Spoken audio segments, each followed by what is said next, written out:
I did not think that I would ever have occasion to pilot a suit of Magitech armor again, least of all under these circumstances.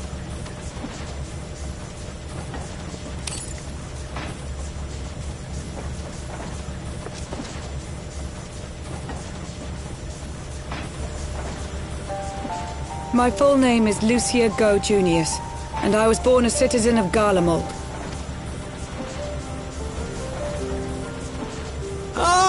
That explains it. When we first met in Ishgard, I very nearly called you Livia. Livia? Livia Sasjunius? The tribunus who served under Gaius van Baelsar? Aye, she was my sister, though we spent little time together. After our parents were killed in an uprising, we were sent to live in different households, setting us on separate paths. Livia felt at home on the battlefield and chose to become a soldier, while I underwent training to become a spy. Then, Ishgard was... my mission. It was believed that Allagan relics of great worth were stored in the vault, and I was sent to investigate. Though I was given little information at the time, I now suspect I was searching for the key we but recently lost. And then I met Sir Emmerich.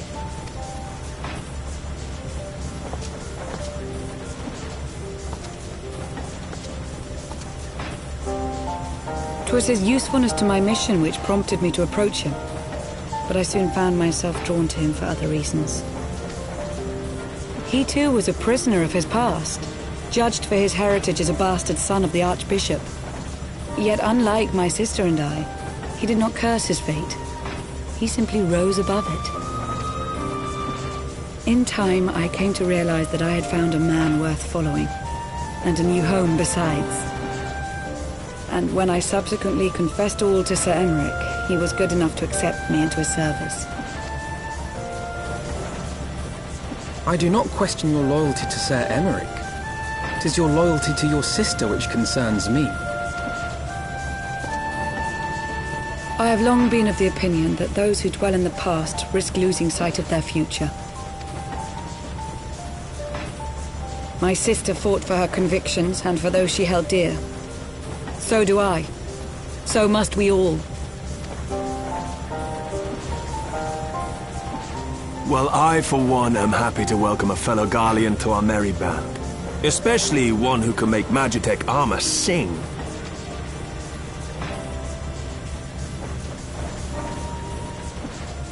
Chief, we should be getting close. Once we break through those clouds, we'll be right where the light was pointing. Right where Azizlar should be. Hold on, everyone!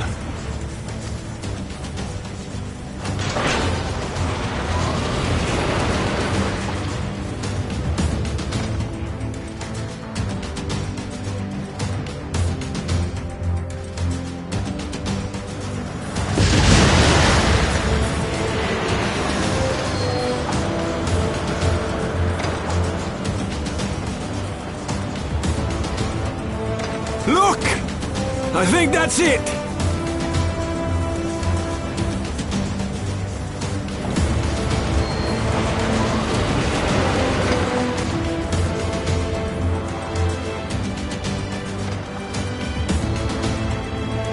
Chief, is that Allagan? Aye. There's no mistaking their handiwork.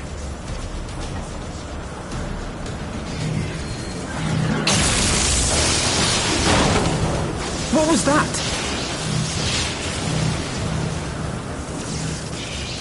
Some sort of barrier.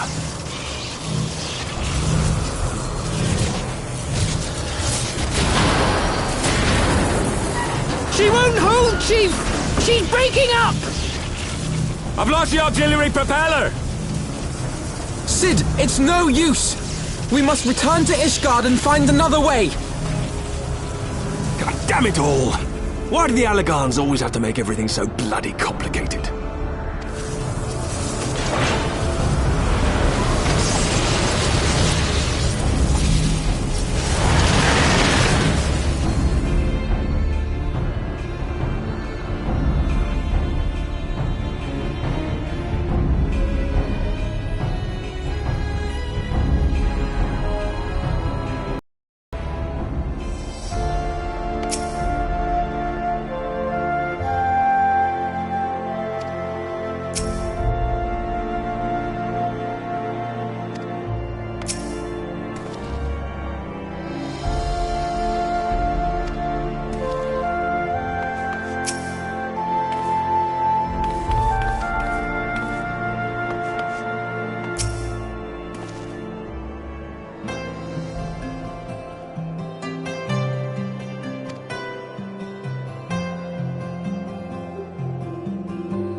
In summary, the Isle owes its lofty position to the industry of the Allegans, and we can be all but certain that the Archbishop and his cronies are enjoying the view from its top.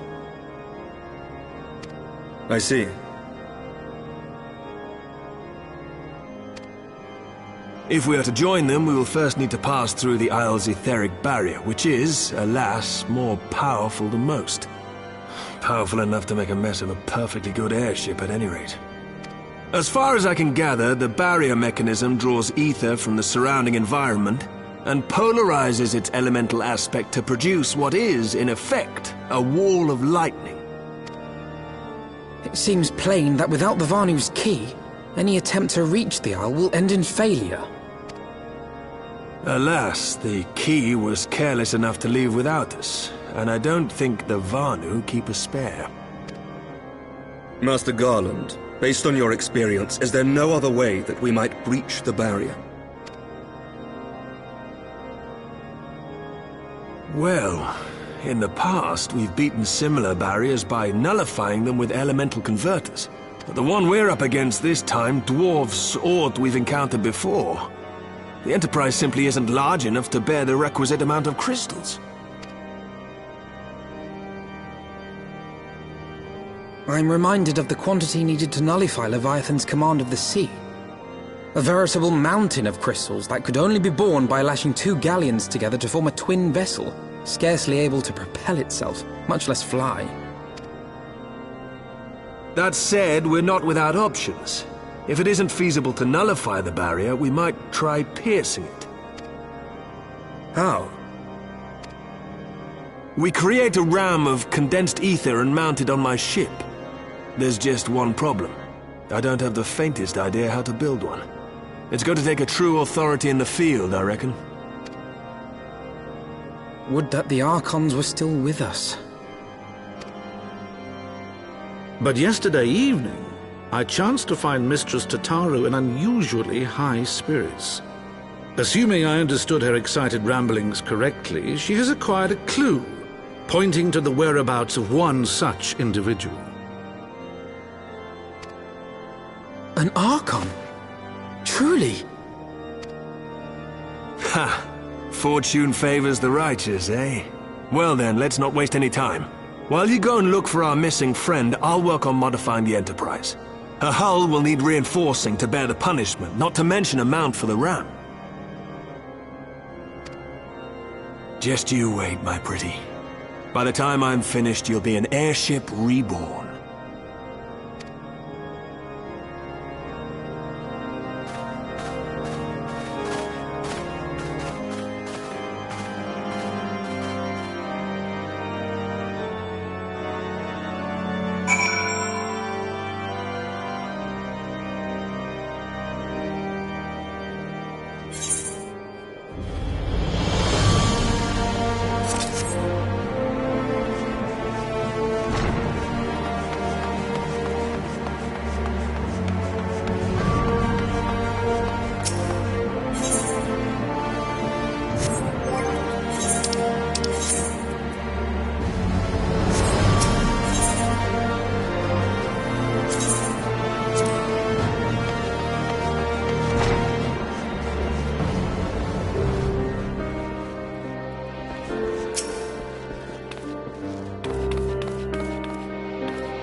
In requesting the Elemental's assistance to find Y'shtola, you must needs be aware of one difficulty.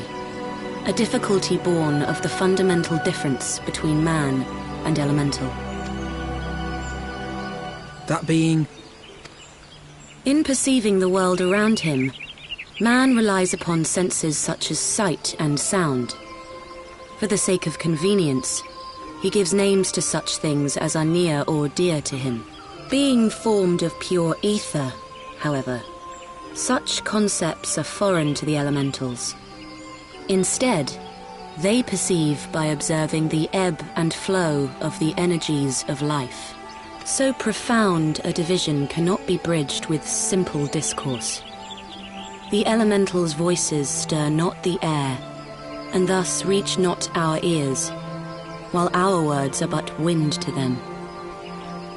Though we seers can commune with them through feelings, naught that we can impart will serve to aid them in identifying Y'shtola.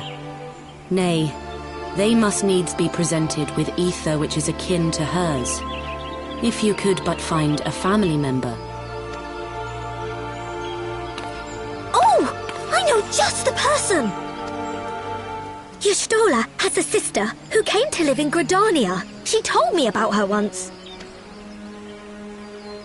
Oh, that is most fortunate indeed. Pray, seek this sister out then, and bring her to Evershade. There, we shall petition the Great One's aid in finding your lost companion.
Let us begin. Raya O, Arun, if you would.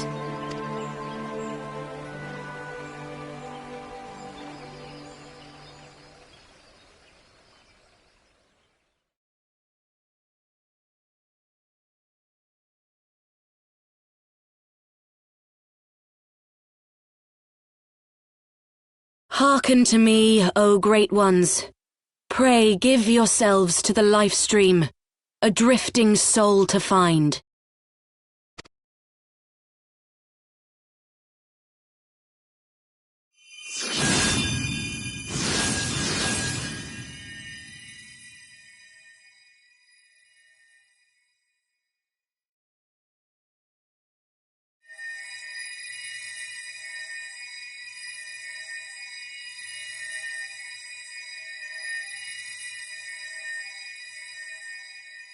Please, Y'shtola. Please come back to us.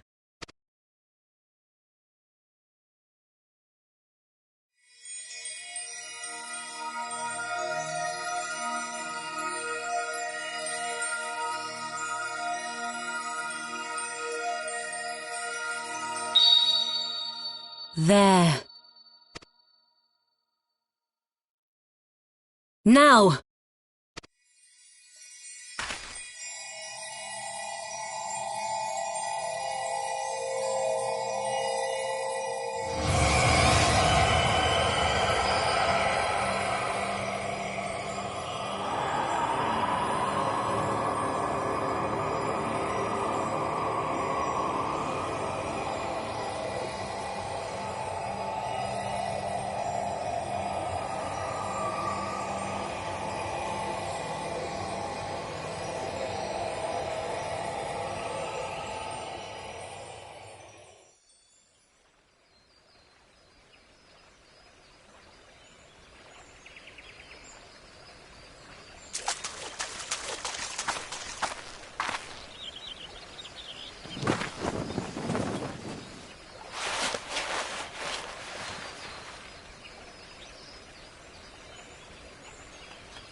A room has been readied at the roost. Pray, bear her thither at once.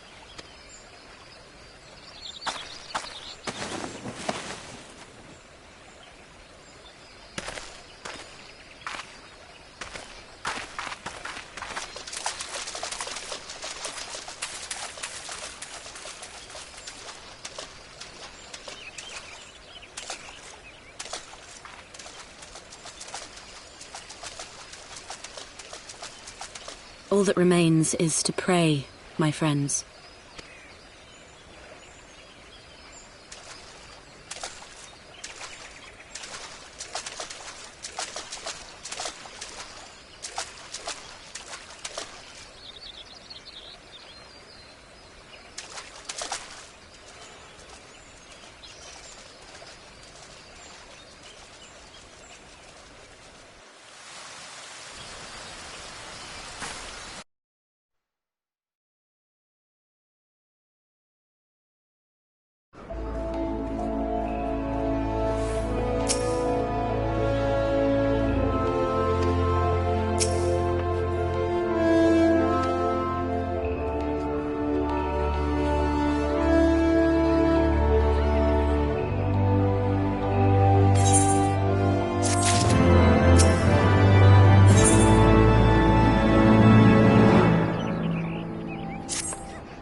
You stole her! I'm so glad you're back! Tataru.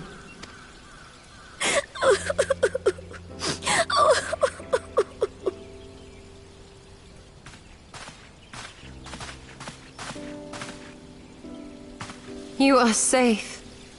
Thank the 12. Something has changed about you, Alphino. Or mayhap the change is with me. I seem to sense the ether around me more keenly than before. I am pleased to see you well again. Do you feel strong enough to talk? Worry not. I am well enough.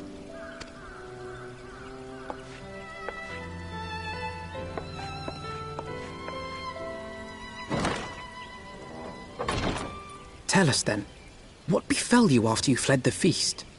We were told that there had been a tunnel collapse. That was my doing. I brought the tunnel down that you and Minfidia might escape. At the last moment, I invoked a teleportation magic, in hopes of spiriting Thancred away at least. Needless to say, it did not go quite as planned, and I found myself adrift in the life stream. The others? Where are they? Did they not escape? They remain unaccounted for. You are the only one we have been able to find. I am truly sorry. It was the Crystal Braves who pursued you that day. My hubris that led to our undoing. No apologies are necessary, Alphino. You are not to blame for what occurred. Know that were our comrades here, they would commend you for keeping the light of hope alive. Don't worry. The others are alive and well, I'm sure of it. We just need to find them. Indeed, Tataru. Let us find our friends and rebuild the Scions. Ha! There is the Alphino I remember. And I feel much the better for his return. 'Tis time I arose.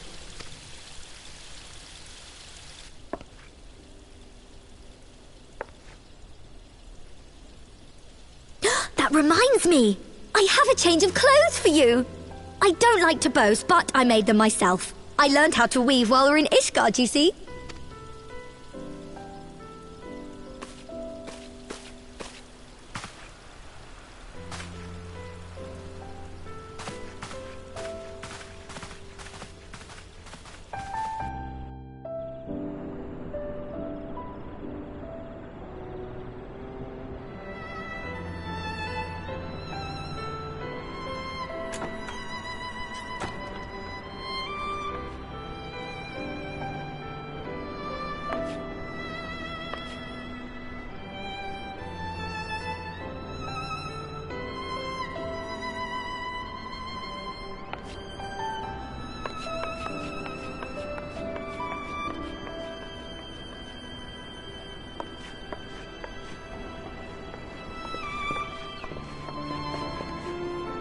Tataru has apprised me of all that took place in the aftermath of the assassination plot. It would seem I have been away for some while. Yes, much and more happened during your absence. At present, we seek to follow the Archbishop to Azisla. And you want for some manner of etheric ram to pierce the floating isle's protective barrier? We do. Might you be able to furnish us with one?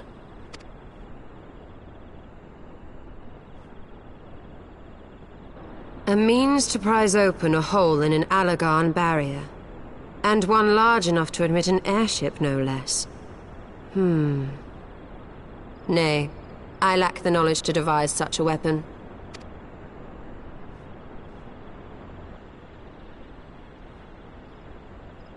But I know of one who could.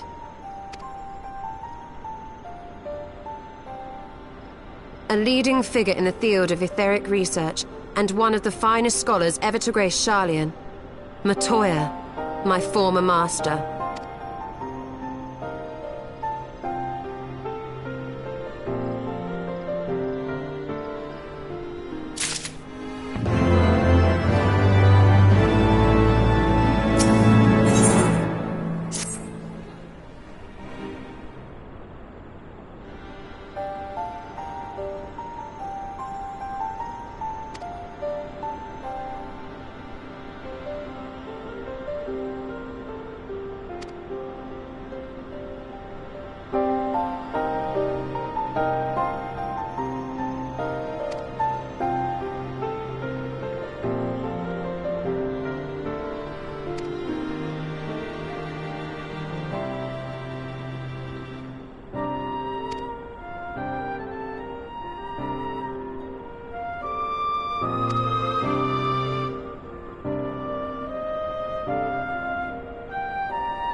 to the Thalaic River, where to the melted snows of Abelathia's spine eventually find their way by means of 1,000 silver streams.